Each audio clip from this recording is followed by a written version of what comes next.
Mesdames et messieurs, bonjour et bienvenue à cette édition du 12 décembre 2019 de On Jase. Martin Lemay accompagné de Luc Dansereau. Salut, Martin. On va rester loin de toi. Là, ton petit garçon est malade. Non, mais ça va bien, c'est correct. Tu dois avoir le rhume qui s'en vient également. Non. On se bouse de protéines, tout ça, ça va super bien. Oui? Bon. Ben oui. Gros show aujourd'hui, on va parler avec François Gagnon et Martin Biron, analyste CRDS qui est installé dans le coin de Buffalo. Toujours le fun de lui jaser également. Donc, si vous avez des questions pour Martin et François, vous ne vous gênez pas surtout. Surtout que ça va être facile aujourd'hui avec cette victoire du Canadien de Montréal. 3-2 en prolongation face aux Sénateurs d'Ottawa. Début marqué de Thomas Tatar. Le deuxième but. Le but gagnant, Ben Chirot. Et le premier but en avantage numérique a été marqué par Nick Cousin. Son quatrième. Belle pièce de jeu. Ouais. Max Domi, tout le monde, joue pas bien. Il a quand même récolté 2 points. Oh oui, absolument. Les points ne font pas foi de tout. Ouais, c'est encourageant. Les points ne font pas foi de tout. Mais quand quand joué un match parfait, Max Domi, mais c'est encourageant, mettons. On va dire ça comme ça. Exactement. Ouais. OK, allons tout de suite rejoindre notre ami François Gagnon. Salut François. Bonjour messieurs. Beau petit titre sur ton texte. T'as-tu crié sur le Gary Price, primo, toi aussi? Non. Puis je me suis retenu pour pas... Puis en fait, là, je peux te donner un scoop. Là. Ma manchette pour l'antichambre ce soir, ça va être « Restons calmes ». C'est bon ça, François, j'aime ça. Ça va être pour moi, pour toi, pour Luc, pour tout le monde qui nous écoute, parce qu'on a tendance à s'énerver au moindre succès de n'importe quel joueur. Puis là, je veux pas diminuer ce que Primo est, ce qu'il a fait hier, mais garde là, t'es un gardien de ligue de garage, toi là? Mm-hmm. Hein? T'es capable de peut-être me donner raison que le meilleur gardien des deux hier, c'est pas Primo, c'est Nilsson qui a été le plus occupé, même s'il y a eu moins de tirs, mais qui a effectué le plus de gros arrêts hier soir. Es-tu d'accord avec moi là-dessus? Oui, peut-être. C'est parce que, tabarnouche, François, on embarque dans quelque chose. Nilsson, un peu comme, tu sais, il est meilleur que Kincaid, il est meilleur que Niemi, mais un peu dans le style de... Je te dis pas qu'il est meilleur, mais ce que je veux dire, c'est que le Canadien avait besoin de gagner. La première victoire de Primo hier, c'est vraiment intéressant. C'est festif et c'est normal de célébrer ça.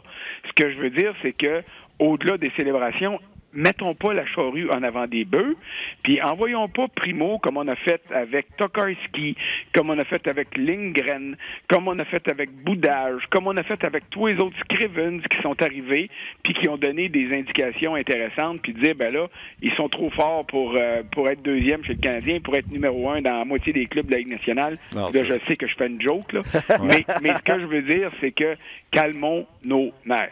Oui, c'est ça. Ce que j'allais dire, puis tu sais, il me ferait Tokarski, je me souviens d'avoir été, je pense que c'était à Sport 30 au 5 à 7 avec Mario Langlois, qui était solide sur Tokarski, puis je disais non, il était à Tampa avant, je le connais, oublie ça. Puis lui, non, Tokarski. C'est parce qu'il avait gagné un peu partout aussi, là. Il y avait un bon CV quand même. Là, non, puis tu sais, gardien de but, François, là, tout ce qu'on a présentement à Kaelin Primo, puis c'est ce que je dis, là, c'est mieux. Et ça donne plus confiance juste à le regarder que Kincaid aux joueurs du Canadien. C'est ça que ça donne présentement, là. Puis c'est de vouloir avoir le développement avec lui. Moi, hier, je souhaitais, et au 5 à 7, j'ai parlé à quel point c'était important qu'il joue ce soir parce que les gars ont confiance en lui, juste de la façon qu'il se comporte. Puis c'est ça le discours qui est dans le vestiaire hier. Il a l'air d'un goaler, tandis que l'autre, et c'est ce que j'ai dit sur Nilsson. Nilsson a fait des arrêts les plus spectaculaires, mais un peu comme Niemi, un peu comme Kincaid, même s'il est meilleur et qu'il a une stature incroyable, il crée souvent le deuxième et le troisième lancé. Tandis que Primo, hier, tu allé chercher des rondelles avec le gant, puis c'était terminé. Il n'y avait pas de retour comme Nilsson provoquait de l'autre côté. Donc, c'est pas le même style de gardien but, mais je comprends ce que tu dis très bien. Puis moi, je suis content qu'on ait un gardien but qui a l'air d'un goaler, finalement. Ah non, ça là-dessus, je veux même pas nier, même pas diminuer ce que tu dis. La seule chose que je mentionne, c'est qu'il est important pour tout le monde de garder la tête froide dans cette situation-là, puis de s'assurer de pas gaspiller ce talent-là. T'sais, on a vu plein de jeunes passer à Montréal, puis on les a portés là, en triomphe tout de suite à la moindre occasion. Hey, prends Ryan Poehling, l'année passée, son match de 3 buts, plus le but décisif en tir de barrage, ça a élevé les attentes de plein de monde qui, là, se sont calmés un petit peu les nerfs cette année. Et c'est correct, ça. Mais ce que je veux dire, c'est que l'équilibre est difficile à aller chercher entre la célébration normale et justifiée d'une performance ou d'une étape. La première victoire en carrière d'un petit gars, c'est solide. puis d'y donner la première étoile, j'étais content, même si on aurait pu dire que d'autres joueurs étaient plus importants que lui. C'est pas grave, ça, l'occasion était là et ça justifiait ça. Maintenant, il faut s'assurer de bien développer ce gars-là. Et puis, tu as parlé de l'attitude de ses coéquipiers. Moi, c'est ce qui m'encourage le plus dans toute cette affaire-là. J'ai parlé à Carey Price après le match, puis il était souriant, puis il dit « c'est le fun ». J'aime ça, avoir un jeune de même qui est là. J'avais le feeling que Carey Price avait le goût d'être le parrain de Cayden Primo. Quand j'ai dit, garde, les Primo, il dit, c'est le fun d'entendre ça. Puis il dit, je suis pas inquiet, moi, que la tête va y enfler parce que tu sais, il est groundé. Il est solide sur ses patins, il est calme, il sait où il s'en va. Puis j'ai dit, en plus, il y a son père qui est Primo qui va être capable de le calmer si jamais il s'énerve avec ça. Puis il a dit, j'espère qu'il va me le demander aussi. Parce que moi, je pensais qu'il y avait déjà une grosse complicité, mais il semble-t-il qu'ils ne se sont pas parlé beaucoup à date. Price l'a encouragé, c'est normal, mais il dit, je commencerai pas à donner des conseils. S'il vient me voir puis il en demande, c'est sûr que là, ça va me faire plaisir de le faire, mais tu veux pas embarquer dans sa bulle. Tu veux qu'il t'invite à entrer dans cette bulle-là puis à utiliser ton expérience. Alors, j'ai hâte de voir qu'est-ce qui va se développer comme complicité entre Carey Price et un dauphin normal, puis peut-être, écoute, le premier, moi j'ai pensé à un moment donné que Zachary Fucale pourrait être un bon second à Carey Price. Je pensais pas qu'il pourrait être un numéro 1 dans la Ligue nationale, mais il a même pas été en mesure de franchir cette étape-là. Alors, Primo donne à Price cette occasion-là, et j'ai très hâte de voir comment ça va se poursuivre. Pour moi, là, tu disais calmez-vous, puis etc. Là, juste que les gens comprennent comment moi je vois ça. Là. Cette saison, 1, et 2 autres saisons, avant même que je veux entendre quelqu'un parler de dire est-ce que Primo pourrait être un potentiel numéro 1? Moi, son développement n'est pas terminé, mais selon moi, il peut venir le terminer à Montréal, puis c'est une ressource pas chère, beaucoup plus efficace que n'importe quel second que le Canadien aurait pu engager. En autant que l'inactivité normale d'un second qui est derrière Carey Price ne ralentisse pas ce développement-là. Moi, il y a rien que là mon problème. Et puis là, je sais que ce que je vais dire là, ça va peut-être te sembler absurde, mais à ce niveau-là, à cause de la proximité du club école, je te dirais, ramène Primo chaque fois que tu en as besoin pour faire un match, puis retourne-les tout de suite le lendemain à Laval pour être sûr qu'il joue le plus possible, qu'il y ait plus de matchs. Est-ce que ça, c'est une bonne manière? Peut-être qu'au niveau psychologique, ça aide pas le jeune parce qu'il n'y a pas le même niveau de compétition. Et puis ça, j'accepte ça, là. Mais moi, ce que je veux voir un petit gars qui ramasse des rondelles, puis qui envoie des rondelles, puis envoie pour prendre de l'expérience. Parce que là, il y a 12 matchs d'expérience dans la Ligue américaine, il y en a 2 dans la Ligue nationale, et ce n'est pas assez pour dire, OK, tu t'installes sur le banc, puis tu vas jouer à tous les 10 jours ou à tous les 7, 8, 9, 10 jours, tu sais. Je comprends ce que tu dis, mais 2 choses dans ça. À promener des gardiens de but comme ça, puis que, en guillemets, ça montrerait un non-respect à ton numéro 2 qui serait Kincaid. Mettons que c'est lui qui est tout le temps assis au bout du banc. Je pense que, tu sais, pour parler avec des coachs ou des joueurs, je pense que ça serait pas bien vu, tu sais, en guillemets, ce manque de respect-là. Puis je sais qu'on n'est pas là pour le respect, là. Puis l'autre chose là-dedans, c'est, tu le sais, François, comment est-ce que c'est les morningscapes et les pratiques, là. Ils vont avoir du puck de la Ligue nationale de hockey. Pas mal plus que s'ils jouaient réguliers dans la Ligue américaine où les pratiques sont rares parce que tu voyages en autobus puis tu pratiques pas beaucoup parce que, justement, le calendrier est chargé. J'accepte ça complètement. Et je faisais juste soulever peut-être une question de mon part, une préoccupation, tiens. Il n'y a rien n'empêcherait un match de temps en temps. La chose la plus importante dans le cas de Cayden Primo, c'est pas qu'il a gagné hier. C'est qu'on s'assure de ne pas gaspiller ce talent-là et qu'on ne bousille pas son développement. C'est la seule chose que je mentionne là-dessus. Et au niveau du calendrier, j'ai toujours dit, en raison que j'avais pas confiance ni en Kincaid au début de l'année, là, je le disais, je me suis jamais caché. Puis les précédents, Antiniemi, tout ça. Et là, c'est pour ça que moi, je parlais toujours de surcharge de travail pour Carey Price. Mais si lui, là, tu sais, on le voit, là, c'est quand même quelqu'un qui s'énerve pas le poil des jambes, il a l'air calme dans le filet, il a l'air d'un gardien de but.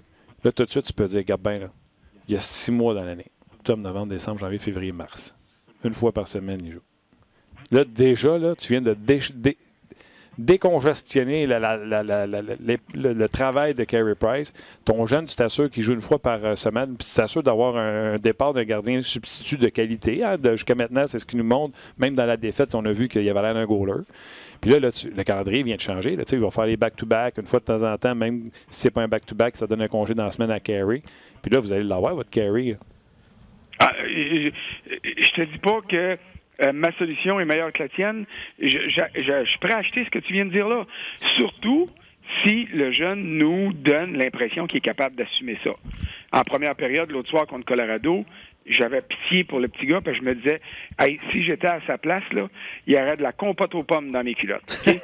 Alors, j'en revenais pas là, de le mettre contre Colorado avec McKinnon, avec Rantanen, avec Landeskog qui revenait. Je me disais, ça a pris bon sens. Avec une équipe qui ne joue pas en confiance en plus. Un but, 2 buts, 3 buts. J'ai dit, garde, quelle gaffe qu'ils ont faite. Après ça, il a été un bon gardien de but.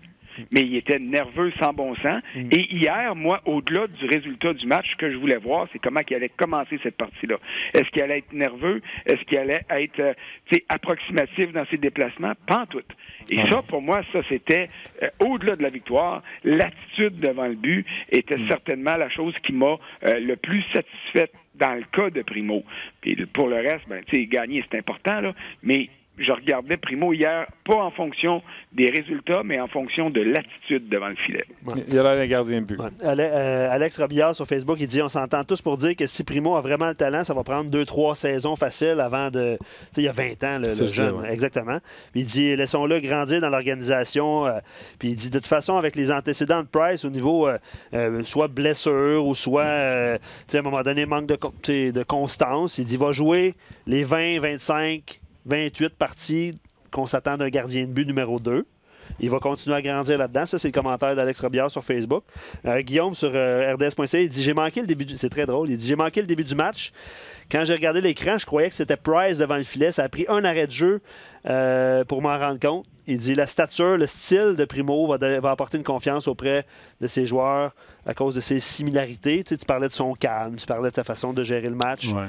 Il est moins bas sur ses patins, il est un peu plus haut. Il y a des affaires à corriger puis à améliorer, on s'entend. Oui, mais ça ne veut pas dire parce qu'il est moins bas qu'il faut qu'il corrige. Lui, ça y va bien. Fait que. Puis, je vais même vous le voir juste les équipements, là, Price et CCM, puis lui, c'est Bauer. Tu vois? Mais c'est qui le dernier commentaire que tu disais? Guillaume. Guillaume? Oui. Je vais dire à quel point je suis d'accord avec Guillaume. J'étais à Pittsburgh le soir où Carey Price a disputé son premier match dans la Ligue nationale. Ah oui. Ouais. Le soir où il a gagné son premier match dans la Ligue nationale, et il avait gagné 3-2, le même score qu'hier, mais c'était en temps réglementaire contre les Pingouins. Et puis, à cause des circonstances de ce match-là, écoute, je pense que c'était la même date, la même équipe que Ken Dryden quand il est arrivé chez le Canadien. OK? Alors, c'était assez particulier.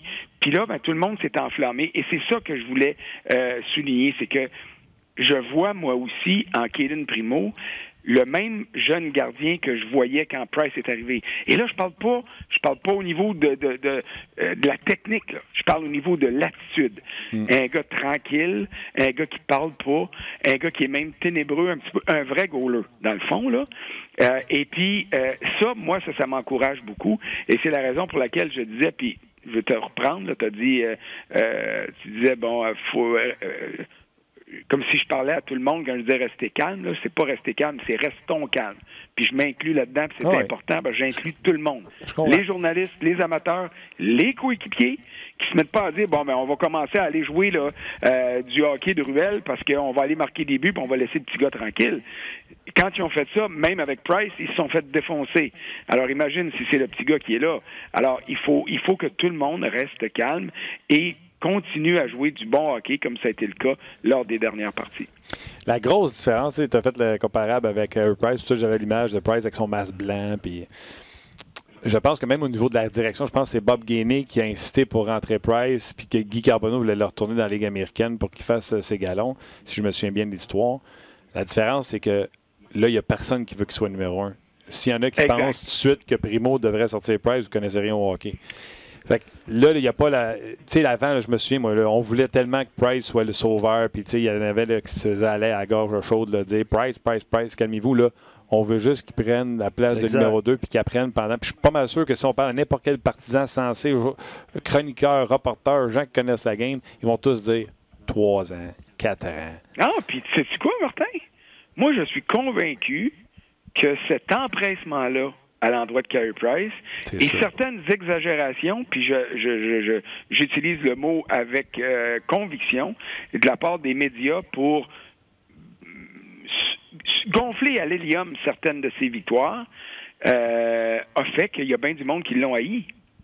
Et je suis convaincu que dans le groupe de détracteurs qui contestent le salaire de Price puis son statut parmi les meilleurs gardiens de la Ligue nationale, il y en a plein qui ont été échaudés par toi, par moi, par tous ceux qui font notre job puis qui, à un moment donné, se sont mis à le voir plus grand que nature puis qu'un arrêt de routine qu'il faisait, c'était miraculeux.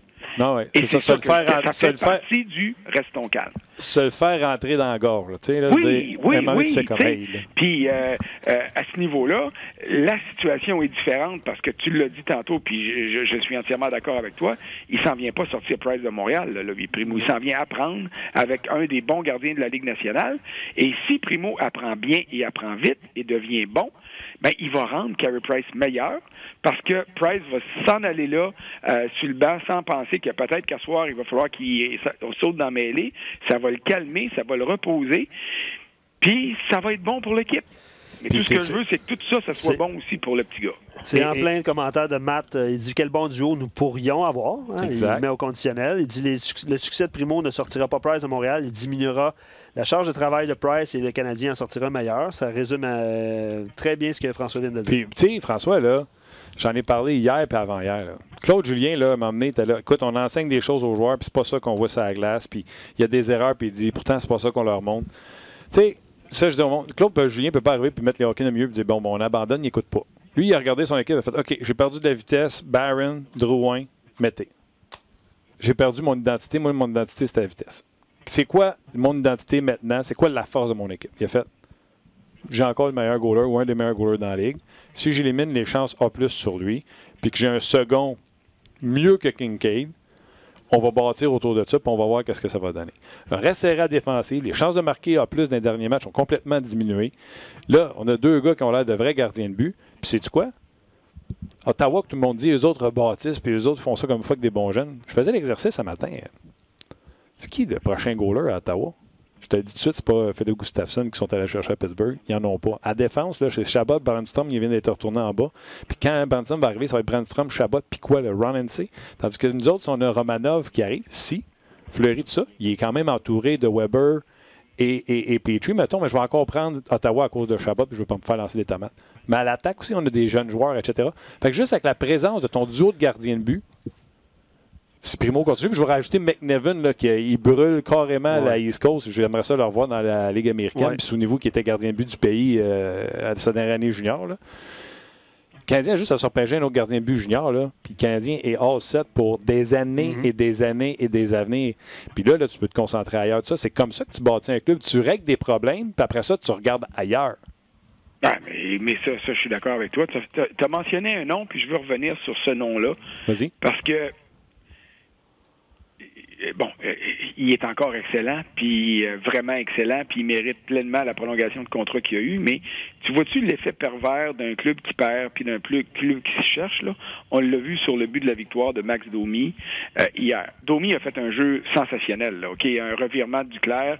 En fait, Duclair est victime. Un revirement des Sénateurs. Les 3 gars ont mal joué là-dessus. Ouais. Domi s'amène, il fait une super belle passe à Sherrod qui est allé... Bon, puis là, mais sur ce jeu-là, moi, mes yeux n'ont pas lâché Thomas Chabot, qui est un des meilleurs défenseurs de la Ligue nationale, dans les jeunes défenseurs de la Ligue nationale. Il a abandonné. Et ce jeu-là, il a arrêté de patiner. Ça n'a aucun sens. Je pensais voir Erik Karlsson qui dit « Ah, c'est pas grave, si on perd celle-là, je vais en gagner un autre. » Tu peux pas accepter ça d'un jeune de son âge qui va être le leader, la pierre d'assise de cette équipe-là. Écoute, et ça, pour moi, c'est la conséquence d'un club qui se cherche, qui perd trop, les joueurs perdent confiance, les joueurs, tu sais, et c'est la raison pour laquelle j'ai toujours défendu Claude Julien dans la séquence de 8 défaites. J'ai jamais vu un club qui abandonnait chez le Canadien dans cette séquence de 8 défaites-là. Il a toujours sorti. Oui, toujours. ils ont marqué le premier but du match dans 6 fois dans ces 8 défaites-là. Il y a des joueurs qui jouent pas bien. Il y a des joueurs qui boudent. Domi en est un. Il y a des joueurs qui abandonnent souvent, trop souvent. Domi en est encore un. Mais globalement, cette équipe-là n'a pas lâché son coach. Et quand je regarde les joueurs des Sénateurs hier, je trouve que c'est un club qui est blasé de la défaite, puis que, oui, ils ont eu du succès au mois de novembre, oui, ils ont gagné déjà plus de matchs que moi, je pensais qu'ils allaient en gagner, mais je me fiche carrément des résultats. C'est la manière dont ces joueurs-là jouent. Et quand tu regardes un club qui se traîne les savates, même s'il n'y a pas un immense talent, ça, pour moi, là, ça augure rien de bon. Et c'est pour ça que la situation du Canadien en ce moment est nettement supérieure, et je suis d'accord avec toi, à celle des Sénateurs, malgré la présence de Chabot là-bas, qui est probablement, écoute, je dis, avec Cale Makar, probablement dans les plus beaux espoirs chez les jeunes défenseurs de la Ligue nationale. Oui, pour finir sur Chabot, oui, le talent, puis il aurait beau planter autant de points que Carlson l'a déjà fait, mais pour moi, il n'attache pas encore les patins d'Eric Carlson. Tu comprends-tu? Je ne connais pas encore la personnalité. T'sais, va-tu vraiment être un leader ou ça va être un défenseur offensif qui se fout de l'identité de l'équipe, qui ne suit pas? Tu comprends-tu? Il y a quelque chose qui se passe avec DJ Smith. C'est DJ Smith qui demande d'être plus responsable, qui demande de se porter moins à l'attaque parce que c'est un patineur exceptionnel, mais ses points ne sont pas au même niveau que par le passé. Bref. Le jeu d'ensemble n'est pas au même niveau. T'sais, si tes points sont élevés, tu vas accepter des lacunes défensives. C'était le vrai avec Eric Carlson. Mais si tu n'es pas capable d'aller chercher tes points, ben à ce moment-là, assure-toi d'être solide défensivement. C'est ça. Non, c'était un game changer, Carlson. Parlant de s'emballer, on restons calmes, c'est ça, François? Mais je trouve que François puis moi, on a un ton de voix très calme. Absolument. Oui. Mais on n'est pas excités. On n'est pas excités. Absolument. Non, mais tu sais, les gens sur les médias sociaux, on fête la victoire, puis on passe à un autre appel. Là. Il y a un prochain match, puis c'est comme ça. Là. Oui. Mais je vais poser la question d'Éric pendant que vous écriviez, pendant que vous parliez, il écrit un commentaire, il dit, est-ce que pendant tout ce temps qu'on cherchait un défenseur numéro 1, on a un Sherrod qui peut le devenir. Mais je ne parle pas de défenseur numéro 1, je parle de paire de défense numéro 1 là, avec Weber.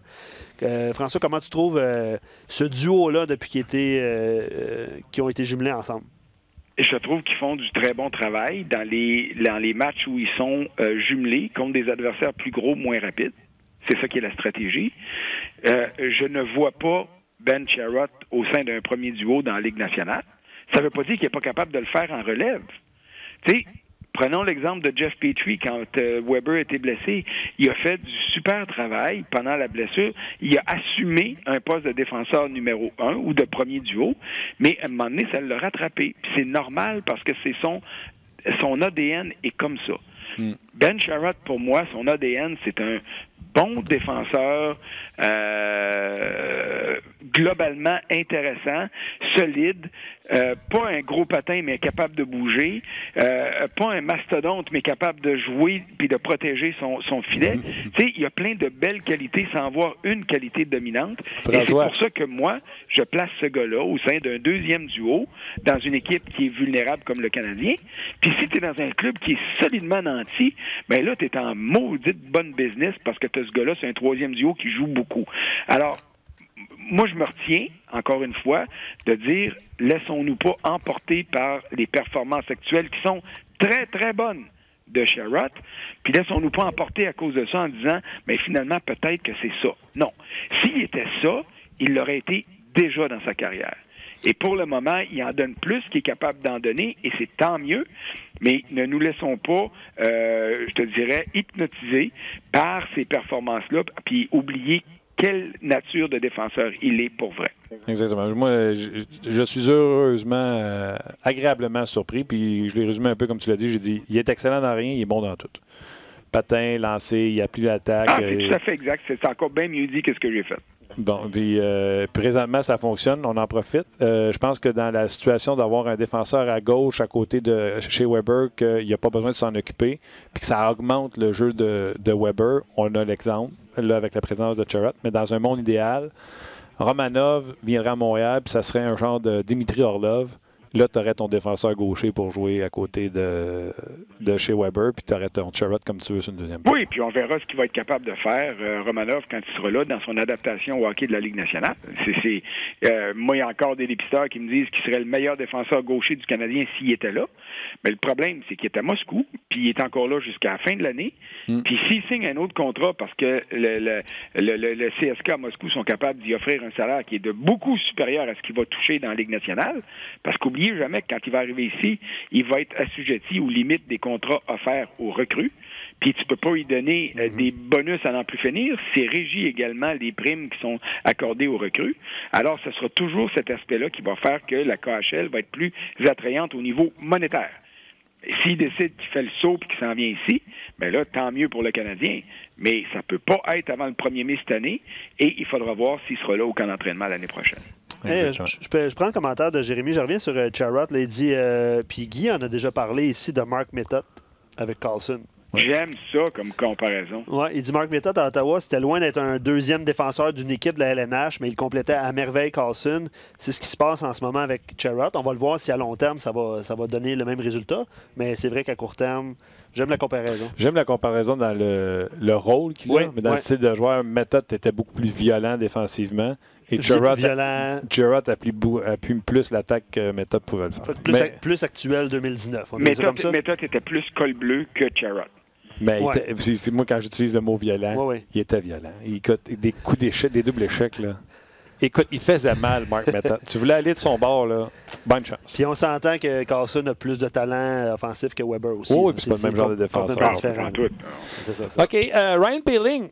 Même Claude a trouvé qu'il avait joué quand même un bon match. Moi aussi, j'ai trouvé... tu sais, puis ici, il fallait péter la bulle à Poehling, mais j'espère que ça lui a servi. Tu sais, quand il était arrivé à Montréal, il avait dit « Ouais, moi, mon jeu, c'est plus la Ligue nationale de hockey que la Ligue américaine. » Moi, je pense que tout de suite, c'était signé. Il s'est retourné à Laval, surtout qu'un joueur venait. Là, il est revenu, peut-être un peu plus humble sur la patinoire, travaillé, a mis ses bottes de travail. Claude Julien l'a encensé. On l'a retourné avec le Rocket. Là, on n'a pas de détails. Parce que lui, c'est pas comme Udon, on a une affaire de balotage, tout ça. Fait que pourquoi on l'a descendu? Tu quelqu'un qui s'en vient puis on le sait pas? Ou si ils vont le rappeler pour la game de samedi, on veut qu'il joue vendredi puis samedi, parce que vendredi, le Rocket joue. François, on est mêlés. Non, on n'est pas mêlés, puis c'est parfait ce qu'ils font là. Ils profitent de la proximité de Laval. Puis lui, là, tu disais tantôt, Primo, il est mieux de pratiquer avec le Canadien, voir des shots de la Ligue nationale que d'aller dans la Ligue américaine. Ouais. Poehling, dans son cas, non. Moi, c'est drôle, hein? J'ai aimé, je suis d'accord avec toi puis avec ce que Claude Julien a dit, j'ai aimé l'intensité déployée par Poehling. Il a travaillé, il a patiné, il s'est mis le nez dans le trafic. Mais Simonac, il a décoché 3-4 tirs de l'enclave. Je pense que le plus proche qui a passé du but, c'est 30 pieds. Le premier était drôle, là, j'avoue. Le premier, c'est comme un converti au football, puis le gars l'envoie dans la foule à droite. Je veux dire, il y a des quelqu'un qui se font mettre dehors moins que ça. Je veux dire, tu sais, alors, il était probablement énervé, puis encore là, je m'amuse à caricaturer un peu, là, puis j'accepte ça de Poehling. J'aime mieux voir l'intensité qu'il a faite là que de chercher un jeu de finesse, parce que c'est pas un scoreur de 30 buts dans la Ligue nationale. Tu sais, c'est pas parce qu'il en a fait 3 son premier match qu'on pense qu'il va en faire 10, 12, 15 par année. Tu sais, mais il faut qu'il travaille, puis il faut qu'il travaille fort. Alors, cet aspect-là était bon. Mais moi, je suis complètement d'accord avec le Canadien.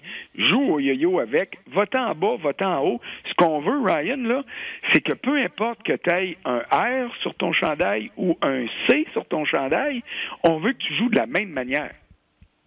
Alors, oublie que tu es dans la Ligue américaine, puis oublie que tu es dans la Ligue nationale, puis donne l'effort que tu as donné hier soir, puis essaye de frapper le but de temps en temps quand tu tires aussi, ça va t'aider.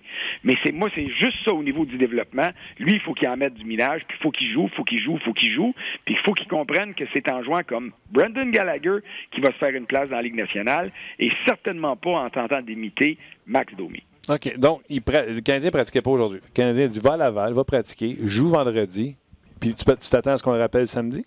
Complètement. Si on en a besoin puis les blessés ne sont pas en mesure de revenir, ben oui.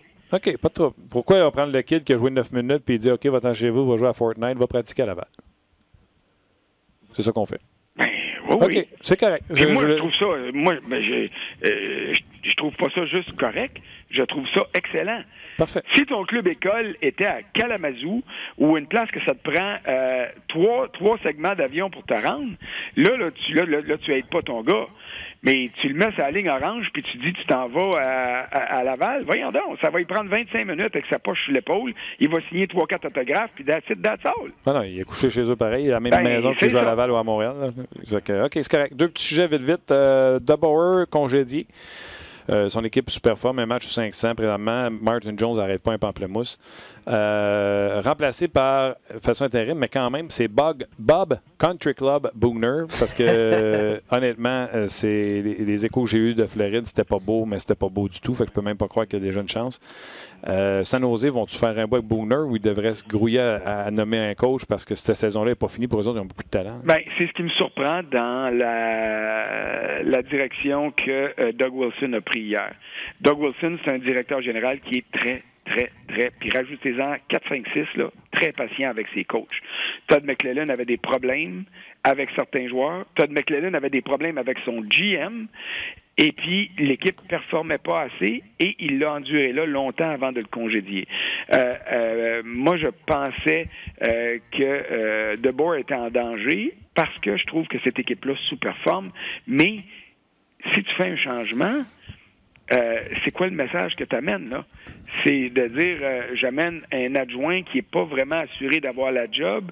Puis tu sais, c'est une décision hockey, là. C'est pas une urgence comme à Dallas où tu es obligé d'éteindre le feu puis tu amènes Rick Bonus là puis tu dis, c'est une solution en attente. C'est pas comme à Toronto où on avait un gars qui était prêt à Toronto, on savait que c'était lui, le gars du directeur général. Donc, quand il arrive, les joueurs le regardent puis ils disent, on est pogné avec ce gars-là pour 3 à 5 ans, on est tous soumis de l'écouter. Là, tu amènes Booner qui, pour moi, n'est pas la solution. Je ne sais pas comment les joueurs vont réagir. Alors, ça va être intéressant de suivre les prochains matchs des Sharks.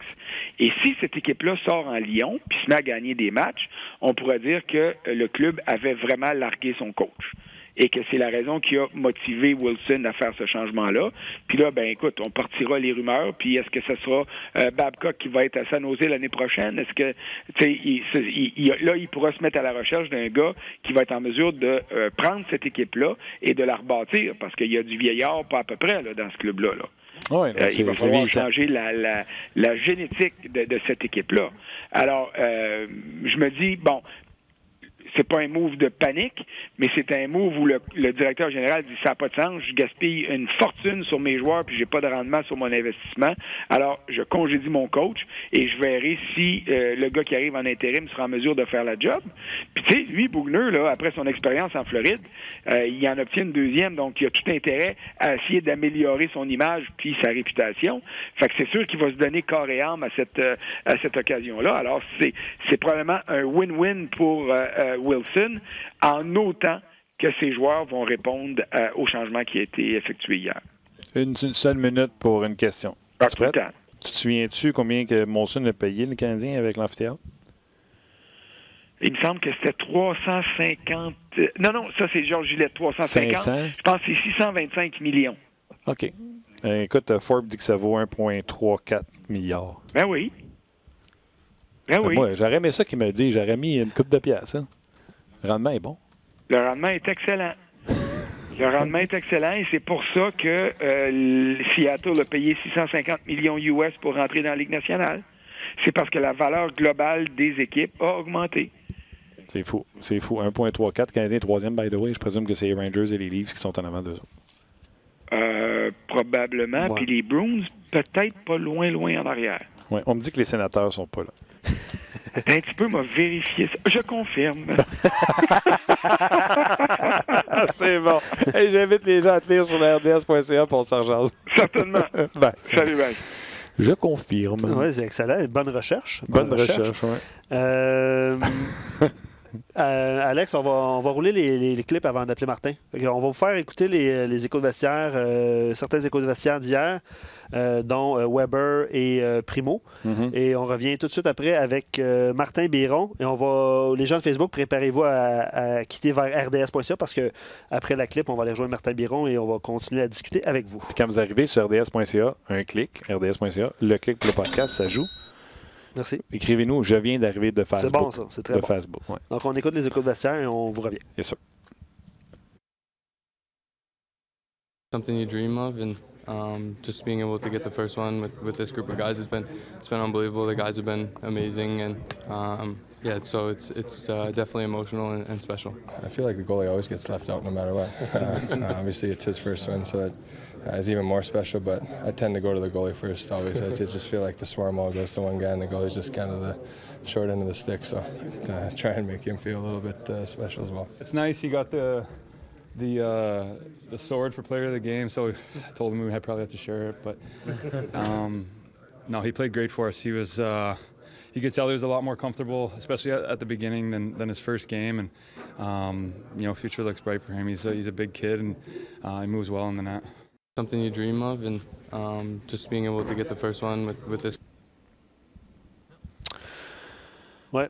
Ben, c'est ça résume. Oui, Weber, parce que Weber répondait à la question parce qu'il était tout seul à aller vers Niemi.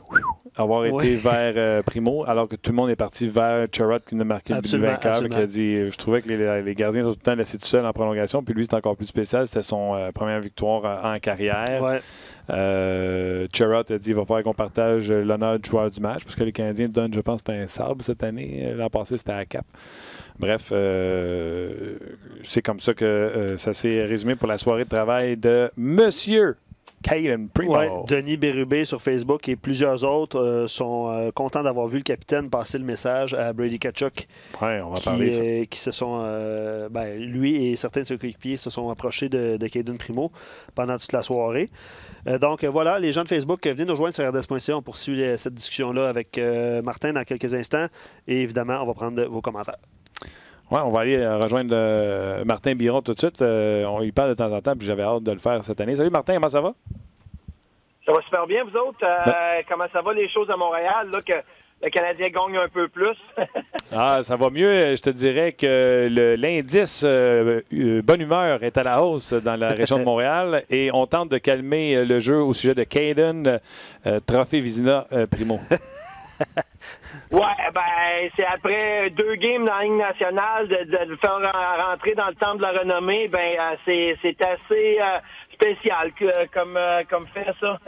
Moi, j'ai dit à tout le monde, hein, Martin, j'ai dit, moi, j'ai vu le petit documentaire sur la carrière de Martin Biron qu'on joue ici à RDS, qui s'appelle Trajectoire. Puis j'ai dit, Martin Biron a connu du succès extraordinaire, fait que Cayden Primo peut suivre ses traces. Ouais, mettons qu'il est meilleur que je l'étais.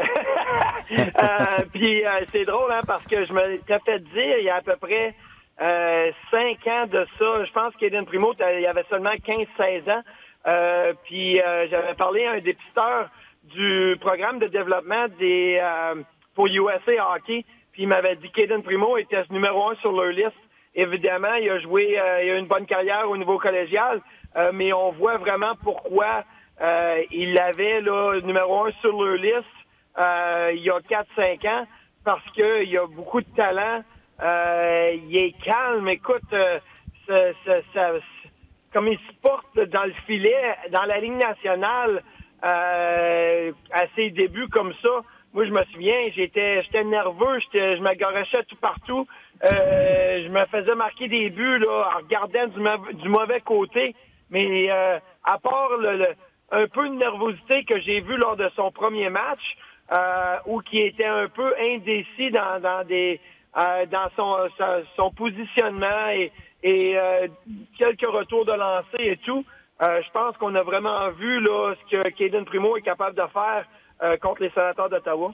Oui, puis moi, j'ai trouvé que peut-être surpris par la vitesse où on décochait les tirs, la vitesse qu'il faut aller pour les retours pour ne pas se faire battre sur quelqu'un qui va prendre un retour avant toi. Mais là, hier, j'ai trouvé plus qu'en confiance en gardant plus de rebonds. Puis tu parlais de son premier match. Rajoutons qu'il a donné 3 buts, mais il s'est raplombé. Il y a bien des gardiens, expérience ou pas, que ce serait écroulé. Hein. Oui, puis c'est pas facile non plus. Tu perds 2-0, 3-0. Ton équipe se bat pour en revenir, puis tu le vois que ton équipe se bat pour en revenir, puis tu te dis comme gardien de but, c'est de ma faute. J'aurais pu être meilleur au début de la game. Et là, tu te mets beaucoup de pression. Je pense que c'est probablement là, un atout pour un gardien de but surtout un jeune gardien de but, d'être capable de vraiment oublier ce qui s'est passé et de jouer dans le moment. Et on a vu comme évidence que Cayden Primeau est capable mentalement de faire ça. Mon premier match en Ligue nationale était à Pittsburgh contre les Pingouins et Mario Lemieux en 1995. Et je me suis fait marquer 4 buts en première période. Puis l'entraîneur des Sabres, dans le temps, Ted Nolan, m'avait retiré du match pour la deuxième période et m'a fait retourner dans le filet en troisième. Et ce qu'il m'avait dit, c'est qu'il voulait voir comment j'allais être capable de m'ajuster et de faire le vide mental pour pouvoir juste jouer un 20 minutes de hockey et un bon 20 minutes. Et je me souviens, ça avait été une leçon pour moi, déjà là, à mon premier match en Ligue nationale, de dire, OK, l'entraîneur me donne une tâche, un challenge un peu dans ce match-là, et je dois essayer de faire tout ce que je peux pour atteindre le challenge et pour comme gagner mon challenge. Puis mais Cayden Primeau, lui, a été capable de faire ça dans le match, et qui est capable de, sans vraiment se faire sortir et de se faire dire ce qui devait arriver pour lui là, dans le reste du match. Il était capable d'ajuster on the fly, comme on dit, puis j'ai trouvé ça vraiment impressionnant de sa première performance, puis encore plus de sa deuxième. Oh, tu vois, le monde paniquait parce qu'on faisait jouer son premier match contre McKinnon puis Rantanen. T'as eu le mieux. T'as eu le mieux, toi, c'est pas pire. Ouais, le mieux, Yager, Peter Nedved, toute cette gang-là, c'était pas mal tough. La petite bière. T'avais quel âge, Martin, à cette époque-là?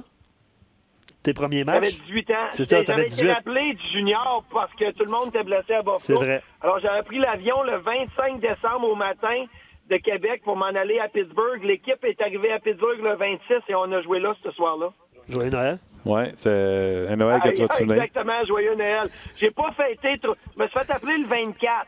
Alors, j'ai pas fêté trop fort le 24 au soir. Juste cette année-là, je suis allé voir les statistiques. Tu avais joué 3 matchs. Évidemment, tu avais 18 ans, donc tu avais été rappelé. Dominique Hachek, Martin, es-tu capable de nommer un gardien cette année-là?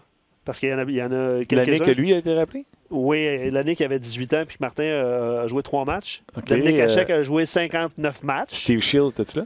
Steve Shields a joué 2 matchs cette année-là. Oui, Steve Shields. Nimara, comment il s'appelait? C'est sûr qu'il n'y aura pas le troisième. C'est sûr. Il y en avait d'autres, mais il y en a un, c'est sûr que tu nommeras pas. Martin, un Finlandais, Natimara ou Matimara? Non. Il y avait. OK, non. Ce joueur-là, celui qu'on cherche, il a joué 22 matchs cette année-là. 22 présences. OK, as-tu un autre indice à part? Russe. Un Russe chez vous? Caroline. Pourtant, je suis fort. Il a joué 54 matchs au total dans la Ligue nationale. OK. Pas beaucoup, là. Non, il n'a pas joué épais. OK, mettons, j'abandonne. As-tu des initiales, mettons? Oui. A-T. Bonne chance. Son premier nom, c'est André. Ouais. André Tarasov. T'es pas loin. C'est quoi? André Trifilov. Hein, oui, toi. Je me souviens pas pantoute de lui. Oui, puis. Oui, il était pas toxon, lui. Il y en a un autre, là. Il était pas gros, lui, Martin. On a joué un match à Montréal en janvier 96, OK? Il y en a un autre. C'était dans le Forum. C'était mon seul match au Forum. J'ai pas commencé ce match-là. Ce gardien de but-là a commencé le match. On perdait 2-0. Ils l'ont enlevé. Je suis rentré dans le match au Forum de Montréal un samedi soir, je crois. C'était là, un rêve. Là. Écoute, moi, j'ai grandi fan des Nordiques, mais quand même de jouer au Forum. Et plus tard dans le match, à 4-4, je crois, ils ont remis ce gardien de but-là dans le filet. Je me suis fait enlever à la fin de la deuxième. C'est un gardien de but, tu vas te dire, aïe, je savais pas qu'il avait joué avec les Sabres de Buffalo. Ouais, je pense que Martin a vu son nom, là. Ouais, c'est John Blue. C'est John Blue, exactement. Ouais, alors, je l'aurais jamais John eu. Blue avait été signé juste parce que il y avait tellement de blessés à Buffalo. Alors, moi, j'ai retourné dans les mineurs. Hachek est revenu en santé. John Blue a fait 1 mois à peu près avec les Sabres et après ça, s'est fait retourner dans les mineurs aussi. Mais John Blue, que je parle encore là, 1 ou 2 fois par par mois avec parce qu'on est resté amis. A joué cette année-là aussi avec les Sabres de Buffalo. Wow! Ah, cool. Wow, Belle wow, histoire. Ben oui. Un choix de 10e ronde, John Blue. À l'époque, il y avait des 10 rondes, oui. Ouais. OK. Hey, Martin, tout à l'heure, tu parlais que tu connais l'histoire de Primo depuis un bout. Pourquoi, je sais que j'ai entendu parler que ça allait pas bien avec son entraîneur, peut-être de l'époque de son repêchage. Pourquoi il a descendu jusqu'au 7e ronde, selon toi? Qui ça, tu parles? Caden Primo. Ah, ben, je te dis, regarde, c'est difficile de repêcher des gardiens de but et surtout des gardiens de but jeunes.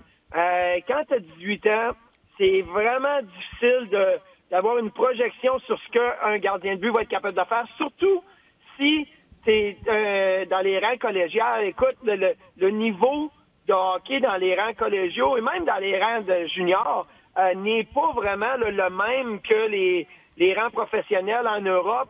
Alors, si tu as un Suédois, un Finlandais à 18-19 ans qui performe bien dans les rangs professionnels en Europe, alors là, tu te dis, c'est un gars qu'on peut repêcher parce que on a déjà vu ce joueur-là performer contre des hommes, des adultes, des bons lancers, une bonne vitesse.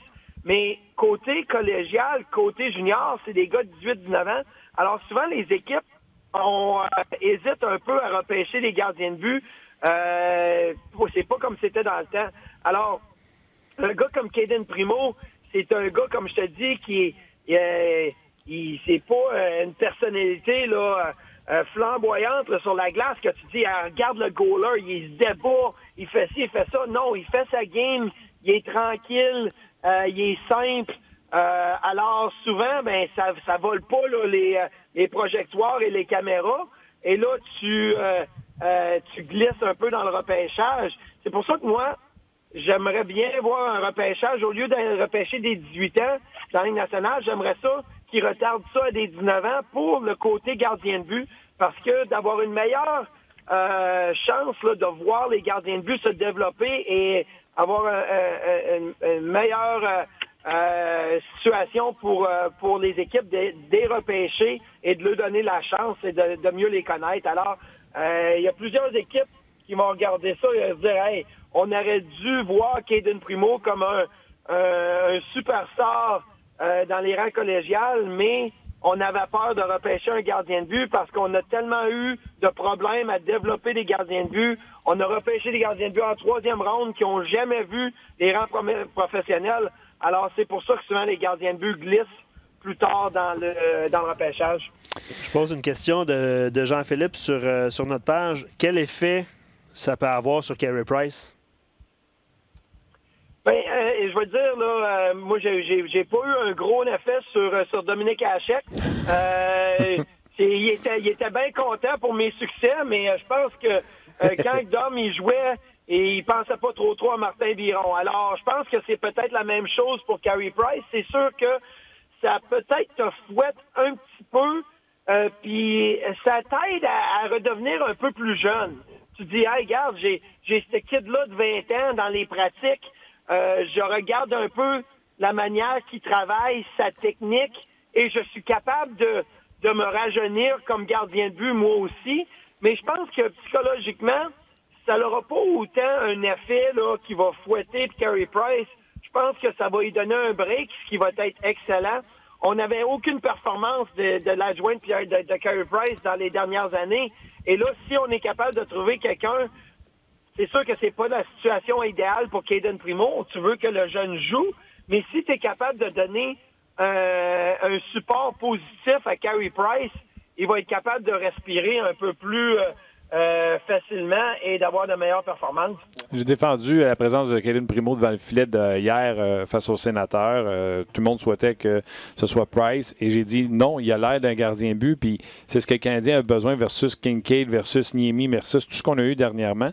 Et les joueurs en ont parlé de quel point il avait l'air d'un gardien puis qu'il était quand. Fait que j'étais pour sa présence-là. Et tout le monde, il faut qu'il joue tant de matchs dans la Ligue américaine de hockey. Martin, moi, je n'ai pas joué dans la Ligue. Tu as joué dans la Ligue, tu as joué dans la Ligue américaine. Moi, je t'ai prêt à dire, puis je leur ai donné des exemples. Hellebuck, Carter Hart, peu importe.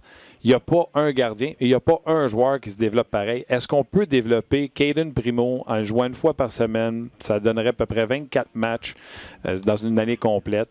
Puis lui donner les entraînements, ben, tu sais comment c'est les entraînements pour les gardiens de but substituts. Est-ce qu'on peut développer un gardien de but comme un gardien de but du futur en étant un deuxième dans la Ligue nationale de hockey?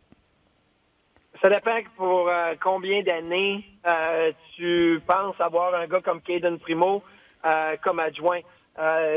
C'est sûr que les entraînements avec le Canadien sont meilleurs que les entraînements à Laval. Il y a de meilleurs lancers, de meilleures passes, de plus de rapidité, plus de vitesse. Ça l'aide Cayden Primo à se développer techniquement, physiquement pour la Ligue nationale. Mais il y a un côté mental lorsqu'un joueur joue ou un gardien de but joue beaucoup de matchs. De jouer 2 matchs en 2 soirs, d'avoir une séquence de jouer 4 matchs en 5. Ça l'aide pour le développement à long terme, si tu veux un gardien de but numéro 1. Alors, si tu penses à Cayden Primo et tu dis, d'ici 2 ans, il va être notre gardien de but numéro 1 à Montréal, oui, c'est correct d'avoir une année ou une année et demie, 2 ans comme adjoint.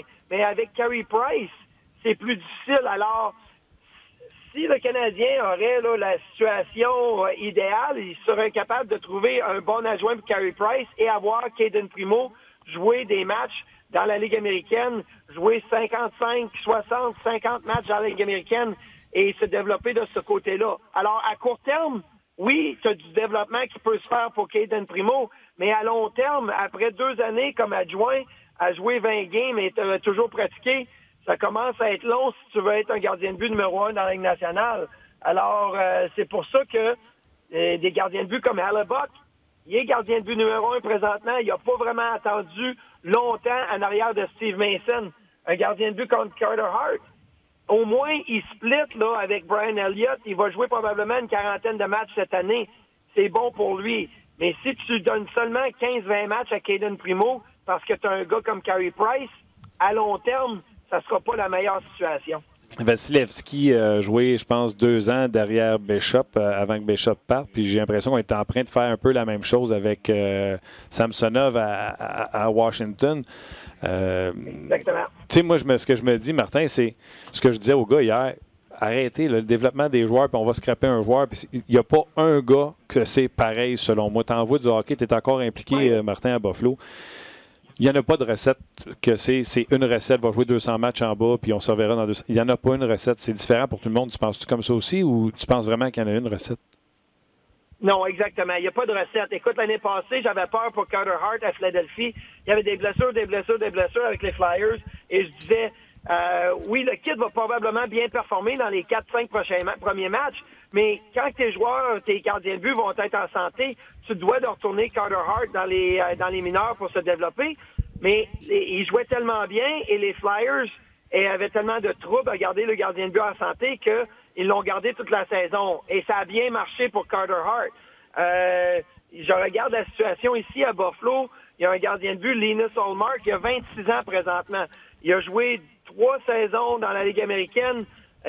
L'année passée, sa première vraiment campagne comme gardien de but dans la Ligue nationale, il était plus en rôle d'adjoint à Carter Hutton. Mais là, cette année, tu vois que Linus Ullmark est le gardien de but que tu attendais, les attentes étaient là, et là, il a pris le devant sur Carter Hutton, et là, Linus Ullmark est un gardien de but numéro 1. Alors, il n'y a pas de fiche de route, mais quand même, tu dois là garder le futur, quand même, conserver le futur.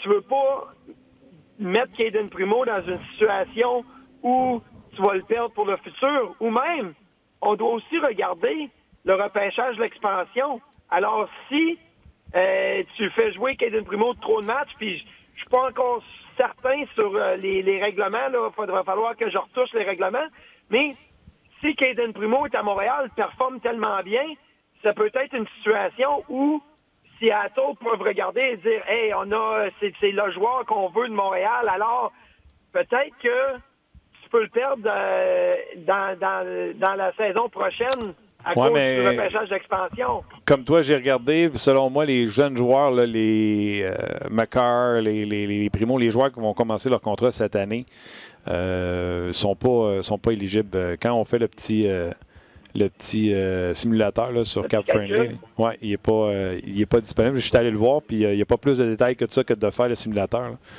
Fait que, il serait pas. Je pense que ce qu'ils disent, c'est que souvent, il faut être 3 saisons professionnelles accrues. Alors, si tu regardes Caden Primo, il y aurait seulement 2 saisons professionnelles avant l'arrivée de Seattle. Alors, ne serait pas disponible. Mais même là, peut-être que tu regardes le Canadien, et puis si tu es Marc Bergevin, tu regardes toutes les options.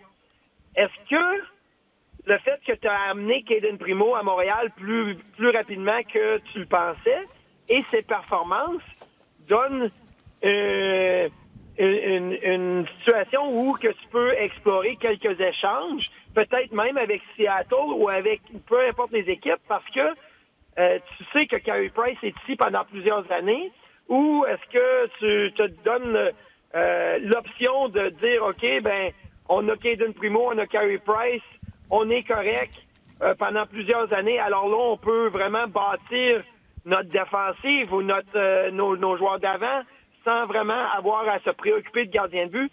Je pense que le succès de Caden Primo, qui va aider le succès de Carey Price, va donner vraiment plusieurs options à Marc Bergevin et son équipe.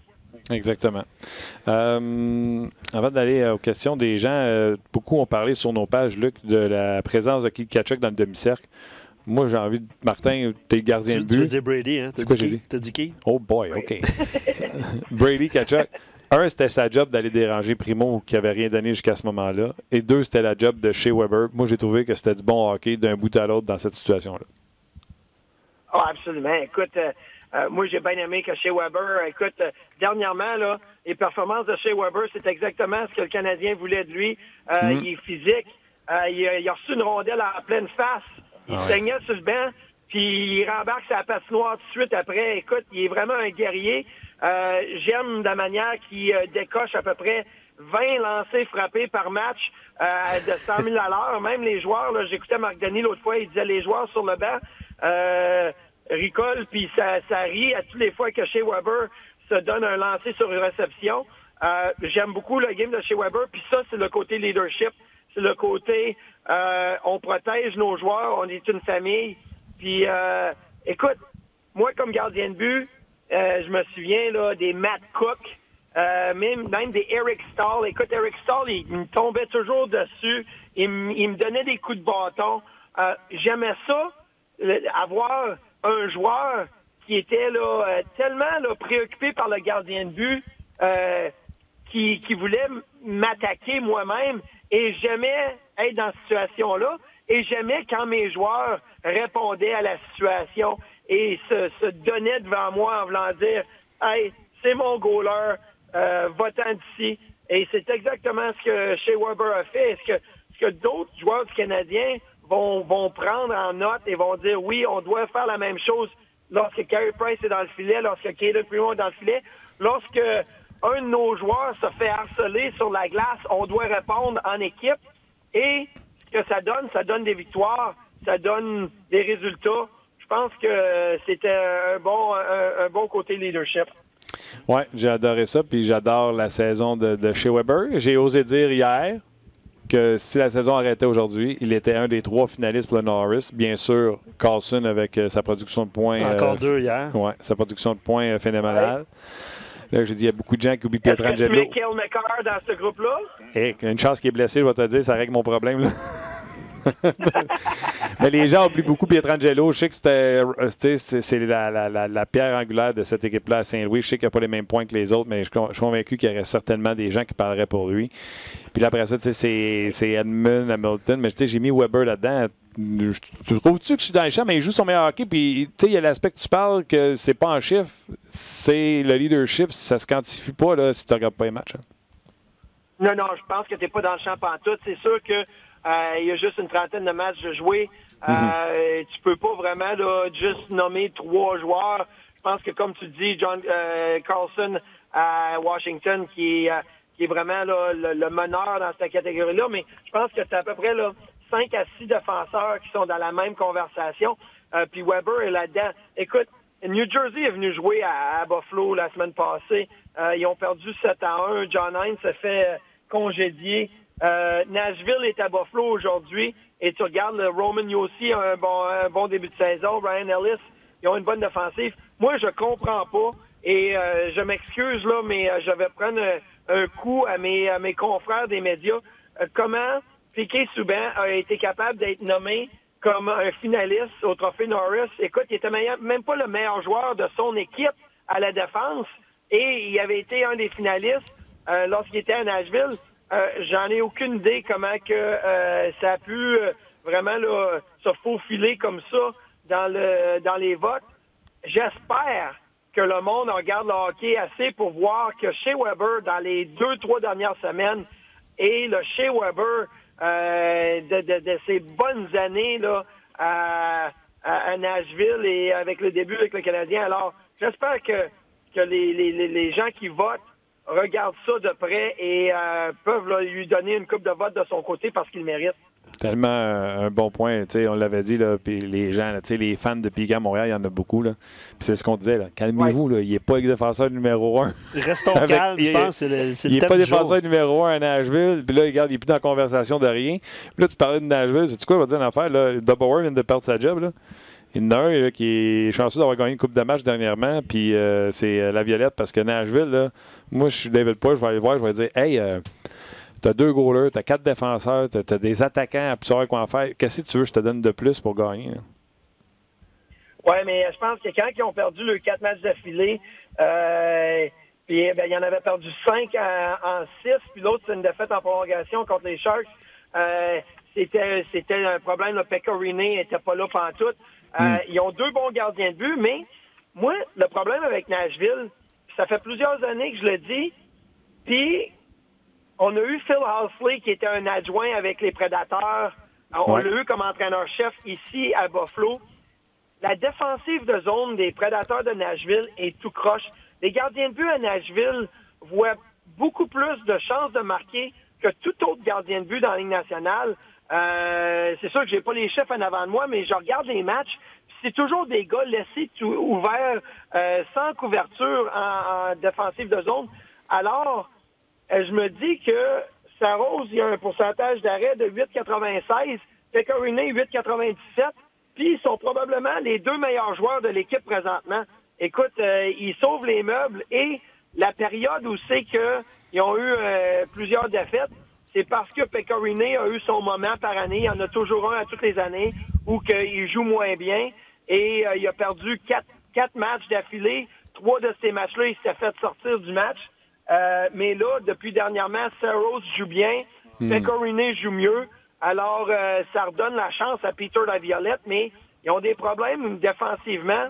Le couverture de zone défensive, puis ça fait plusieurs années que je le dis, puis là, ben finalement, là, ça les a rattrapés. Mais moi, ça fait 2 ans, je dis que là, il est temps que le flambeau se passe à Saros.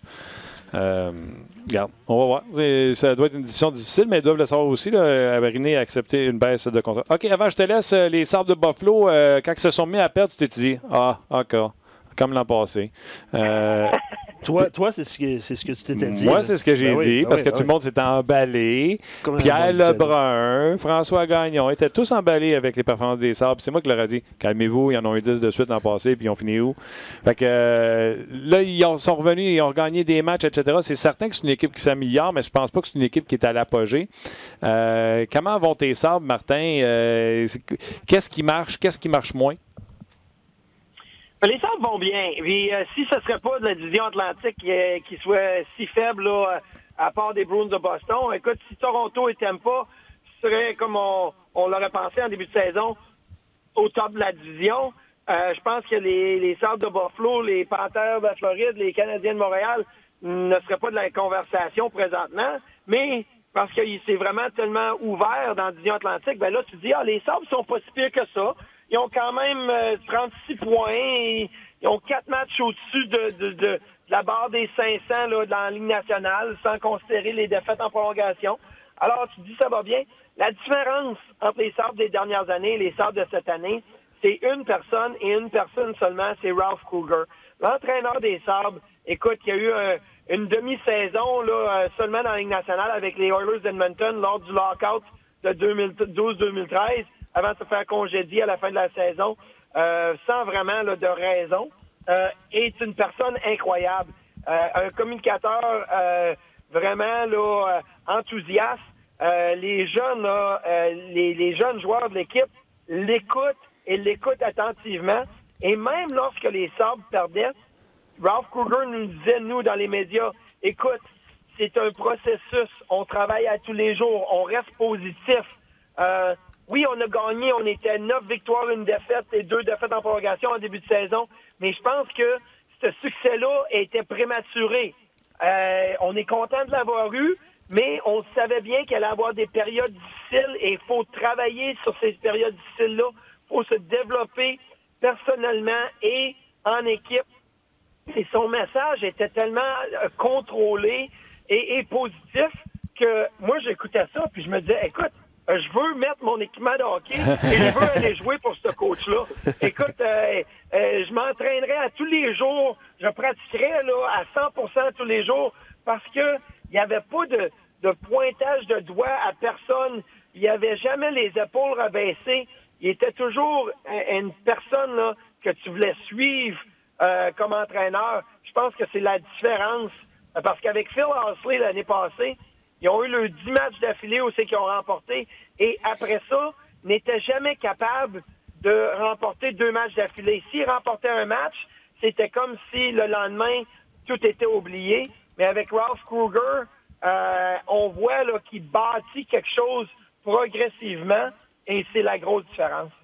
Okay. Peut-être une des différences, puis tu pourrais nous en parler. Tu sais, à Montréal, on cherche une vedette offensive depuis longtemps. Là. Jack Eichel qui mettait des points au tableau, il y en a 82 l'année passée, mais on voyait des moins 16, moins 13, moins 25, moins 11, puis cette année, il est plus 13. Est-ce que tu as remarqué un changement grâce à Ralph Krueger, justement? Oui, ben je pense qu'encore une fois, je parle de la confiance. Jack Eichel, je pense, à sa meilleure saison, a eu quoi, 28 buts? 28, ouais. Cette année, on a déjà 20. Écoute, il lance la rondelle, il veut scorer. Je pense que Ralph Krueger a dit à Jack, t'es une superstar. Tu le sais, en dedans de toi, que t'es aussi bon, puis je dirais pas meilleur, là, parce que t'as des gars comme Connor McDavid, Austin Matthews, t'as Nathan McKinnon, t'as vraiment de superstars. Mais Jack Eichel devrait être dans cette conversation-là. Alors, pourquoi est-ce que tu n'actes pas comme ces joueurs-là? Écoute, quand Nathan McKinnon a la rondelle sur son bâton, il s'en va au filet et il dit « Suivez-moi les boys, je vais scorer. » Austin Matthews, la même chose. Connor McDavid, la même chose. Jack Eichel, il avait la rondelle et c'était plus « OK, venez-vous-en les boys, je vais vous donner la rondelle pour que vous allez avoir des chances de marquer, faire des beaux jeux. » Et là, Ralph Krueger, il dit « Non, Jack, t'es une superstar. Tu dois l'aider en amenant la rondelle au filet et en scorant des buts. » Et là, Jack, il dit « OK, je vais essayer. » Et ça marche. Et ça, encore une fois, c'est ce que je crois, la part d'un entraîneur positif. Écoute, Rasmus Ristolainen à la défense, dans les dernières années, c'est du moins 25, du moins 30. Hey, il fait fret en tabarouette quand tu es à patinoire avec Rasmus Ristolainen. Cette année, ça a bien commencé. Il y a eu une petite période un peu creuse, mais encore une fois, l'aspect positif, Ristolainen est plus 13 à ses 7 derniers matchs. Écoute, plus 13 en 7 matchs, c'est vraiment quelque chose de spécial. Ben oui. Et tu dois vraiment dire que c'est l'entraîneur qui fait une grosse différence.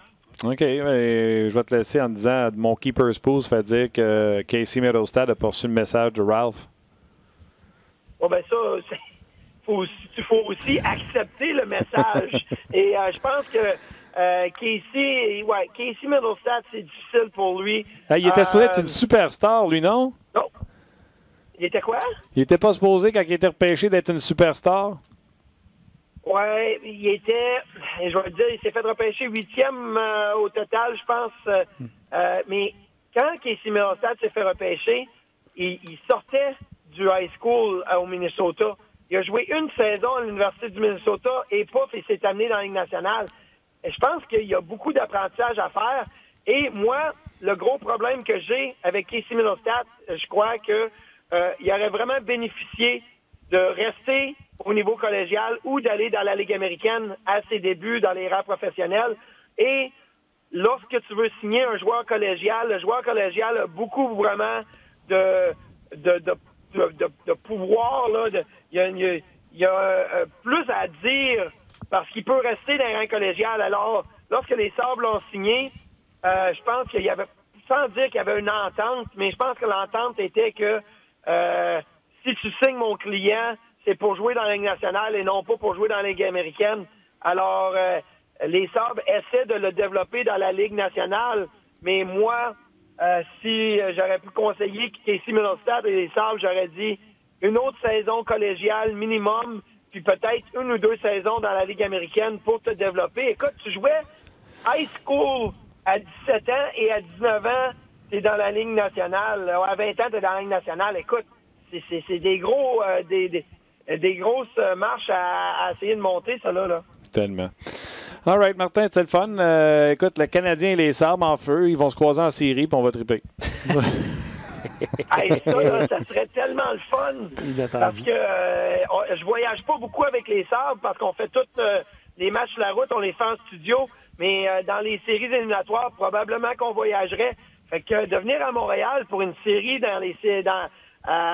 au printemps, là, il n'y a rien de mieux que ça. Ça te rappellerait tes souvenirs de quand tu nous as fait suer avec les Flyers? Oui, mais aussi, je vais te dire, j'ai suivi le Canadien, c'était quoi, en 2014, lorsqu'ils ont joué contre les Bruins de Boston en 2e ronde. Ouais. Et j'haïssais pas ça être du côté des médias, sur les terrasses à tous les jours, dans les bars à tous les soirs. J'ai bien aimé ça.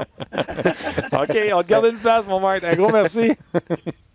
OK, merci. Yes, sir, bye-bye. Martin Biron, ici, où est-ce qu'il est le fun?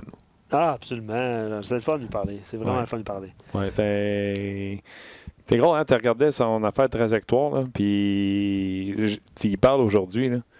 Tout le temps positif, tout le temps de bonne humeur. Absolument. Ce gars-là. Absolument. T'as bien raison. T'as bien raison. Collaborateur au 5 à 7 aussi, à quelques occasions, il y en a qui se le demandaient. Ouais. Ben voilà. Je pense qu'on a. C'est ça. Il faut y aller. On a eu du fun. C'est bien le fun. Merci à tous de vos commentaires. Jacques qui dit Jack Eichel. Jacques qui dit que Jack a beaucoup de talent. Il m'a fait penser à Tyler Seguin. Je ne suis pas si sûr que ça de la comparaison, là, pour qu'il est droitier et qu'il met beaucoup de points au tableau. Là. Mais bref, je pense que Eichel, Martin l'a dit, a plus de potentiel pour être une super vedette. Là. Hein? T'es d'accord? C'est un super bon joueur. En plus, Seguin, souviens-toi, je pense à sa 2e année avec les Bruins de l'échange, je pense qu'il était à 73 points ou quelque chose de genre. Ouais. Dans des années de hockey où il ne se marquait pas beaucoup de points là, dans le cas de Seguin.